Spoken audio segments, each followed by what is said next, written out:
अस्सलाम वालेकुम everyone, how are you all. उम्मीद है कि आप सब ठीक होंगे। So I am here with lecture number 31 for class 10th and we have started unit number 11, जिसके बारे में जो है ऑर्गेनिक केमिस्ट्री, जिसके बारे में अभी तक हम काफ़ी कुछ बात कर चुके हैं। उनके फार्मूलाज़ को स्टडी कर चुके हैं। हम लोग देख चुके हैं कि ये ऑर्गेनिक कंपाउंड्स इतनी वाइड वैरायटी में क्यों होते हैं। उसके अलावा हम लोग जनरल प्रॉपर्टीज़ के बारे में बात कर चुके हैं ऑर्गेनिक कंपाउंड्स की।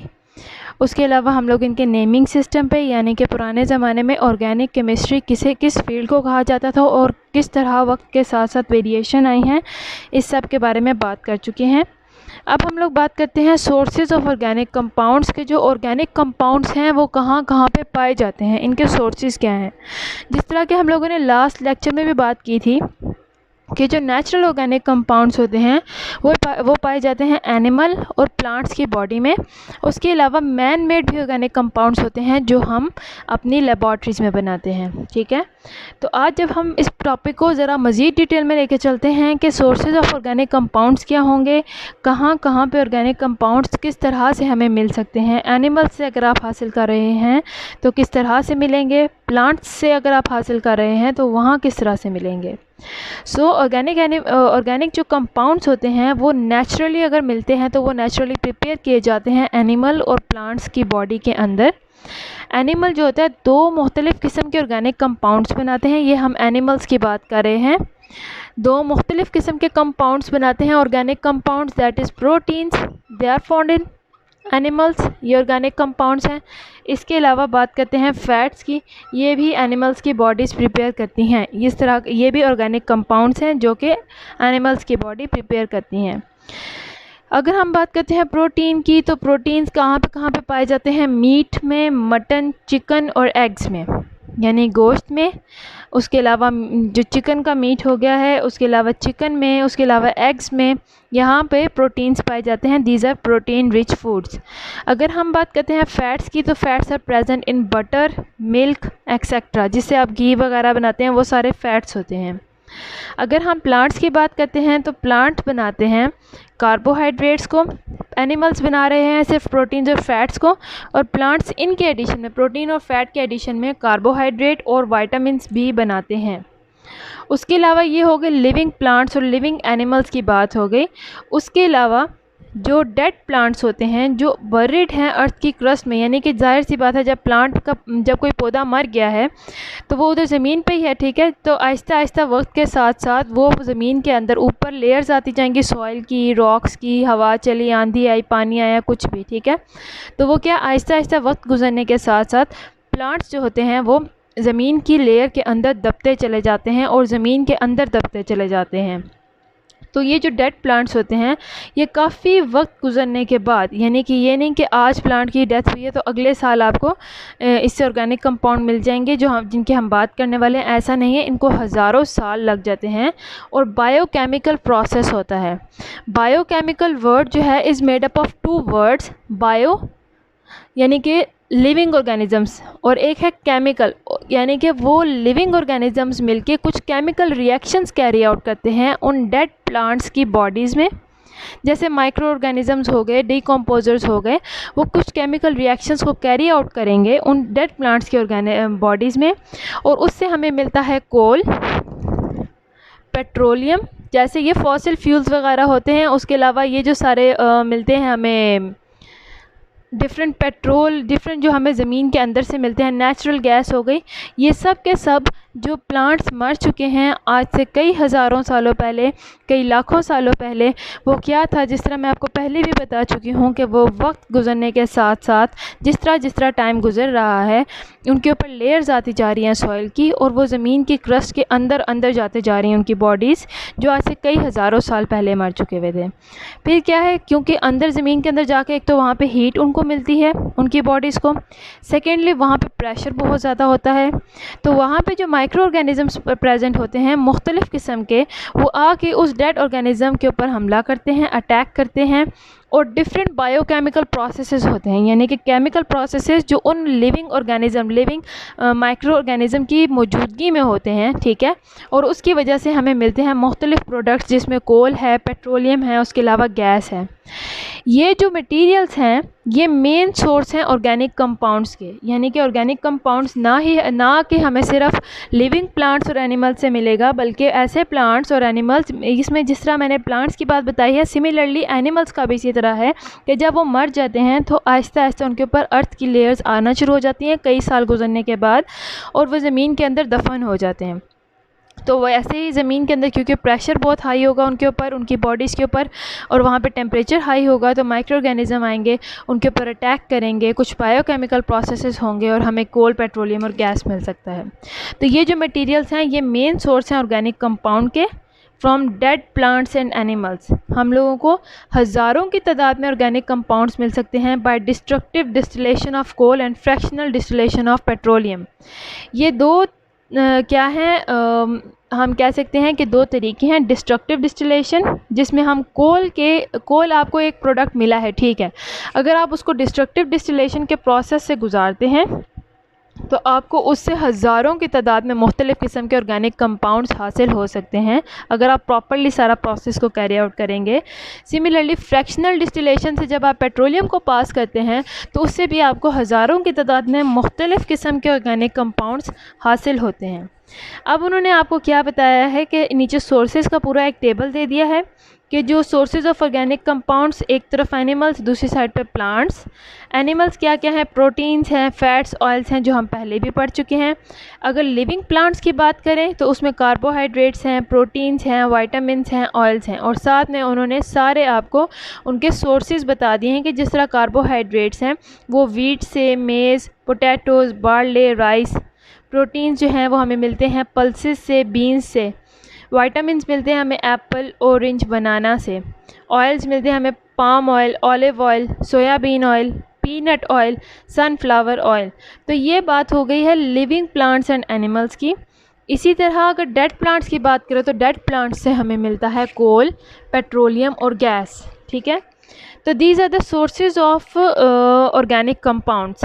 अब हमें जो एक प्रोडक्ट मिला था दैट इज़ कोल, जो जब प्लांट्स मर चुके, वो ज़मीन के अंदर दफन हो चुके हैं, ठीक है, तो कई हज़ारों सालों के बाद बायोकेमिकल रिएक्शन हुआ और वो जो उसकी बॉडी है वो कन्वर्ट हुई है कोल में। अब हम कोल को ज़रा डिटेल में स्टडी करते हैं। अभी हमने पढ़ा है कि अगर कोल तो ख़ुद एक कंपाउंड है, वन सिंगल कंपाउंड प्रोडक्ट है जो बायोकेमिकल रिएक्शन की वजह से हमें मिला है, लेकिन जिस तरह हम इसकी डिस्ट्रक्टिव डिस्टिलेशन करते हैं तो इससे हमें हज़ारों की तादाद में मुख्तलिफ़ किस्म के ऑर्गेनिक कंपाउंड्स मिल सकते हैं। तो पहले हम थोड़ा सा इंट्रोडक्शन ले लेते हैं कोल का, कि कोल होता क्या है। जिस तरह कोयला होता है ब्लैक कलर का होता है, तो ये भी ब्लैकिश कंपाउंड होता है, ठीक है, और ये कॉम्प्लेक्स मिक्सचर है of compounds of carbon, hydrogen and oxygen. Coal जो है कॉम्प्लेक्स मिक्सचर किस किस चीज़ से बना हुआ है, कार्बन, हाइड्रोजन एंड ऑक्सीजन, यानी कि ये जो थ्री एलिमेंट्स हैं एक दूसरे के साथ मिलकर कॉम्प्लेक्स मिक्सचर बनाते हैं, कॉम्प्लेक्स स्ट्रक्चर्स बनाते हैं। इट ऑल्सो कंसिस्ट, इसमें मुख्तलिफ थोड़ी थोड़ी अमाउंट की, ये तो मेन उसके हो गए एलिमेंट्स, और इसके अलावा इसके अंदर थोड़ी सी अमाउंट नाइट्रोजन की और थोड़ी सी अमाउंट सल्फ़र की भी मौजूद हो सकती है कोल में के अंदर। जो कोल किस तरह से बनता है कि जब डेड प्लांट्स हैं, जो मैं बार बार रिपीट कर रही हूँ कि जब वो अर्थ की सरफेस के अंदर बरे हो चुके हैं आज से कई हज़ारों लाखों साल पहले, उनकी डीकम्पोजिशन होती है। डीकम्पोजिशन वही है कि जो माइक्रो ऑर्गेनिज़म्स आएंगे उनकी बॉडीज़ के ऊपर हमला करेंगे जब वो ज़मीन के अंदर, अर्थ की क्रस्ट के अंदर बरीड हैं, तो वहाँ पे क्योंकि प्रेशर भी बहुत ज़्यादा होगा, माइक्रो ऑर्गेनिज़म आते हैं, उनकी बॉडीज़, डेड बॉडीज़ के ऊपर हमला करते हैं, अटैक करते हैं और उनको डिफरेंट चीज़ों में कन्वर्ट कर देते हैं, डिफरेंट प्रोडक्ट्स में। तो जब कई हज़ारों लाखों साल गुजरते हैं तो वो प्रोडक्ट्स कोल में चेंज हो जाते हैं। और कोल मैंने आपको बताया है कि कार्बन, हाइड्रोजन और ऑक्सीजन का कॉम्प्लेक्स मिक्सचर है। इसके अलावा इसके अंदर नाइट्रोजन और सल्फ़र की भी थोड़ी थोड़ी अमाउंट मौजूद है। अगर हम लोग बात करते हैं कोयला, जो मैंने आपको कहा था, तो आप कहते हैं हम लकड़ी को जला के भी तो कोयला बना सकते हैं, तो ये वो सिमिलरली अगर हम वुड को कन्वर्ट करते हैं कोल में, जब वुड को हम लोग कन्वर्ट करते हैं जला के कोल में यानी कि कोयले में, तो इस प्रोसेस को हम लोग कहते हैं कि this process is called as carbonisation. इस प्रोसेस का नाम क्या है, जब आप लकड़ी को जलाते हैं और वो कोयले में कन्वर्ट हो जाए यानी कि कोल में कन्वर्ट हो जाए, तो इसको हम लोग कहते हैं कि this is the process of carbonisation. अब इसमें क्या है, ये बहुत ज़्यादा स्लो बायोकेमिकल प्रोसेस है। जब हम लोग नेचुरल प्रोसेस की बात कर रहे हैं, ना कि ये जलाने की, हम लोग natural process of formation of coal की बात करते हैं कि ये बहुत ज़्यादा स्लो और बायोकेमिकल प्रोसेस है, यानी कि इसके अंदर लिविंग थिंग्स और केमिकल रिएक्शंस दोनों का बहुत इम्पॉर्टेंट हाथ है इसमें, मतलब उनका पार्ट है। ये जो है एब्सेंस ऑफ एयर में होगा, टेम्परेचर बहुत हाई रखना है होता है, प्रेशर बहुत हाई होता है, हवा वहाँ पे बिल्कुल भी मौजूद नहीं होती है, यानी कि एयर टाइट है। जब ज़मीन के अंदर चले गए हैं तो जाहिर सी बात है हवा तो अंदर नहीं जाएगी, वो तो सॉइल है, उसने सारा कवर किया होगा प्लांट की डेड बॉडी को। और ज़मीन के अंदर प्रेशर भी बहुत ज़्यादा हाई होगा, और क्योंकि ये ज़मीन के अंदर जा रहा है तो वहाँ पे टेम्परेचर भी बहुत ज़्यादा हाई हो रहेगा। और वो कहते हैं कि काफ़ी लंबे पीरियड तक ये इनको यहाँ पे पड़ा रहने दें, जैसे कि 500 मिलियंस तक आप इनको, ये जो प्लांट्स हैं ये अंदर बरीड रहते हैं, तब जाके ये जो है कोल में कन्वर्ट होते हैं। अगर हम लोग बात करते हैं वुड की, तो वुड के अंदर 40% कार्बन मौजूद होता है, तो उसके ऊपर डिपेंड करती है कि कार्बनाइजेशन का प्रोसेस किस तरह से होगा। ठीक है, 40% वुड के अंदर कार्बन मौजूद है। तो कार्बनाइजेशन का मतलब है कि कार्बन के ऊपर कुछ ना कुछ इफेक्ट हो रहा है। इसके नाम से आप देख लें कि कार्बन की वजह से कोल बन रहा है, और कोल में भी हमने कहा कि कार्बन, हाइड्रोजन और ऑक्सीजन के अलावा कार्बन भी एक इम्पॉर्टेंट हिस्सा है कोल का। उन्होंने कहा है कि 4 different types of coals are formed. Wood के अंदर कितनी कार्बन की मिकदार मौजूद होगी? नॉर्मली उन्होंने कहा है कि वुड के अंदर 40% कार्बन होता है, लेकिन ज़रूरी नहीं है कि ये 40% फिक्स्ड हो, ये वेरी कर सकता है, ये चेंज हो सकता है। सो उसके ऊपर डिपेंड करते हुए 4 डिफरेंट टाइप्स ऑफ कोल्स जो हैं वो पाई गई हैं। ये किस वजह से डिफरेंट हैं? These coals are different from each other because of the first of all carbon content, कि उनके अंदर कार्बन कंटेंट कितना होगा, कार्बन ज़्यादा है, थोड़ा है, बहुत थोड़ा है या बहुत ज़्यादा है। दूसरा वोलेटाइल मैटर, उसके अंदर जो कोल हैं जो चारों टाइप की हैं, उनकी जो वोलेटाइल मैटर्स होंगे, ऐसे मैटर जो वेपर के अंदर कन्वर्ट हो जाएं, उनकी कितनी मिकदार है। और तीसरा वो डिपेंड करता है कि उस कोल के अंदर मॉइस्चर कितना है। हमने तो कहा है वहाँ पे हवा मौजूद नहीं है, लेकिन कोल क्या करता है, सॉइल में अपने इर्द गिर्द से, सॉइल में से वो मॉइस्चर को कलेक्ट कर लेता है और उसके भी वेरिएशन बन जाती है। और हमने कहा है कि coal is of 4 different types. ये 4 डिफरेंट टाइप्स किस पे बेस करती हैं? एक तो पहली बात कि कार्बन इसके अंदर कितना मौजूद होगा, दूसरा इसके अंदर वॉलेटाइल कंपाउंड्स कितने मौजूद होंगे, और थर्ड ये कि इसने कितना मॉइस्चर अपने अंदर रखा हुआ है। मॉइस्चर किस तरह से आता है? बाय द सॉइल फ्रॉम इर्द गिर्द, वो इर्द गिर्द से जो सराउंडिंग जो सॉइल होती है वहाँ से। अगर आप लोग ये देखें टेबल 11.2, तो उसके अंदर डिफरेंट टाइप्स ऑफ कोल्स दिए गए हैं, ठीक है, और उनके यूज़ भी दिए गए हैं डेली लाइफ और इंडस्ट्री में। तो पहले हम देख लेते हैं फिगर 11.2। यहाँ पे फॉर्मेशन ऑफ कोल है different stages with increase of pressure. पहला कोल जो है उन्होंने हमें बताया है, the first form of coal ये है पीट। अब अगर आप पीट को डायग्राम में देखें, पीट कोल को, तो ये क्या है कि it is not found under, मतलब ये बहुत ज़्यादा नीचे नहीं मिलता है अंडर द सरफेस। ये मतलब सरफेस के पास पास ही इस तरह का कोल मिलेगा। ये बरिड नहीं होता है, ये सरफेस के बहुत ज़्यादा अंदर नहीं होगा, बल्कि सतह जो होती है ज़मीन की उसके पास पास आपको ये वाला कोल मिलेगा। So this is our first type of coal that is called as peat. इसके मुकाबले में जो इससे थोड़ा ज़्यादा गहरा कोल पाया जाता है that is called as lignite.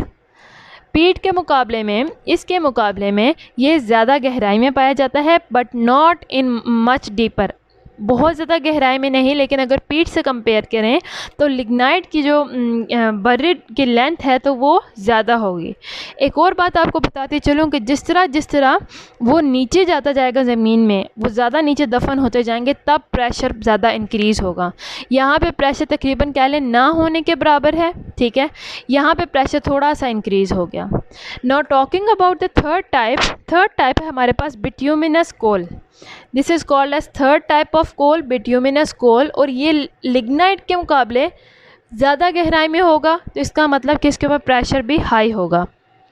Fourth type of coal that is called as anthracite, और ये सबसे ज़्यादा गहराई में पाया जाने वाला कोल है। हमने कहा था कि we have 4 different types of coal that depends upon the carbon content, that depends upon the volatile matter और that depends on the moisture. तो हमारे पास 4 डिफरेंट टाइप्स ऑफ कोल हैं। पीट जो सरफेस के आसपास होगा और उसके बाद प्रेशर कम है। फिर लिग्नाइट आता है जो सरफेस में और नीचे होगा दबा हुआ और इसके बाद प्रेशर थोड़ा सा ज़्यादा है। फिर बिट्यूमिनस कोल जिसके ऊपर प्रेशर लिग्नाइट के मुकाबले ज़्यादा होगा क्योंकि लिग्नाइट से ज़्यादा अंदर बरीड है। और एंथ्रेसाइट है जो सबसे ज़्यादा नीचे मौजूद होगा और इसके ऊपर प्रेशर भी सबसे ज़्यादा होगा। अगर आप सरफेस ऑफ अर्थ इसको एज्यूम करते हैं तो यहाँ पे जो फर्स्ट लेयर आएगी कोल की that will be first layer called as पीट।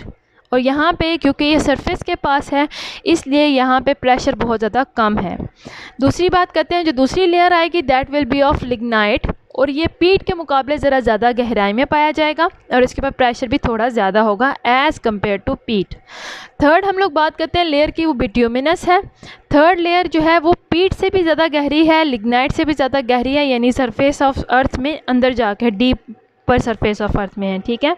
जबकि जो एंथ्रेसाइट है वो इधर सबसे ज़्यादा नीचे मौजूद है, जो सबसे ज़्यादा गहराई में पाया जाता है और इसके ऊपर हाईएस्ट प्रेशर जो है वो एंथ्रेसाइट के ऊपर होगा और लोवेस्ट प्रेशर जो है वो पीट के ऊपर होगा। तो इस तरह से इनकी मुख्तलिफ वेराइटीज़ बनती हैं। उम्मीद हो आपको यहाँ तक लेक्चर समझ आया हो। अगर आपको यहाँ तक कुछ भी प्रॉब्लम है तो आप मुझसे पूछ सकते हैं। अल्लाह हाफिज़। बाकी इंशाल्लाह यहीं से कल हम लेक्चर को कंटिन्यू करेंगे।